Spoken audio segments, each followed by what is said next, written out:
Une année s'est écoulée depuis notre dernière journée scientifique, une année riche en événements et actions engagées. 2016 et le début 2007 ont permis de démontrer notre force et notre détermination pour que nous, association d'entraide aux victimes de la myofasciite à macrophages, puissions faire aboutir notre campagne dédiée au retour des vaccins sans aluminium. Cette campagne, nous l'avons voulue scientifique, basée sur l'expertise et les preuves médicales, et nous l'avons souhaitée également citoyenne. Ces deux objectifs ont été atteints, et la consécration est venue avec la diffusion de notre film documentaire « L'aluminium, les vaccins et les deux lapins ». Merci Marie-Ange. Un documentaire réalisé par Marie-Ange Poyet qui retrace l'histoire et les dangers de l'aluminium vaccinal à travers les témoignages poignants, émouvants et tellement humains des malades souffrant quotidiennement de cette maladie.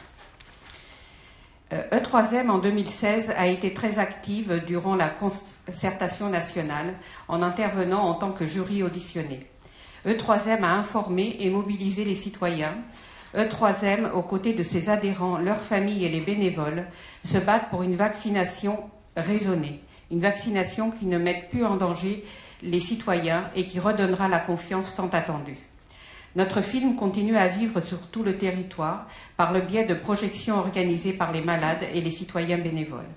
Pour E3M, les objectifs sont précis. La reconnaissance des malades et stopper la maladie en retirant cet adjuvant neurotoxique. La science et l'honnêteté doivent triompher. Et nous devons nous battre pour que cela soit. Ce vendredi, place à la science et aux chercheurs, sans qui rien ne serait possible.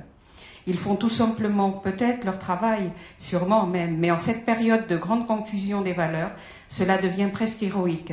Qu'ils soient assurés de notre soutien sans faille à tous. C'est vrai que c'est très important. Dans le domaine de l'assurance, on est confronté tous les jours, donc on n'a pas des patients, on a des clients qui qui s'assurent contre des maladies, et donc on est là pour évidemment compenser et pouvoir prendre, je dirais, la relève lorsqu'il y a des paiements à effectuer. Et le problème de la fatigue chronique, c'est que pratiquement toutes les compagnies d'assurance l'excluent de leur contrat emprunteur. C'est les contrats les plus, on va dire, ceux les plus usuels lorsque vous faites un crédit. Pour notre part, chez Fidélia Assurance, nous n'excluons pas. Effectivement, si on peut faire quelque chose pour les vaccins et pour justement éviter le moindre risque, c'est-à-dire s'il y a un risque et qu'il est reconnu et qu'il est prouvé de plus en plus, je n'ai pas les facteurs scientifiques pour le faire, mais tant qu'à faire, autant effectivement qu'on puisse éliminer l'aluminium des vaccins.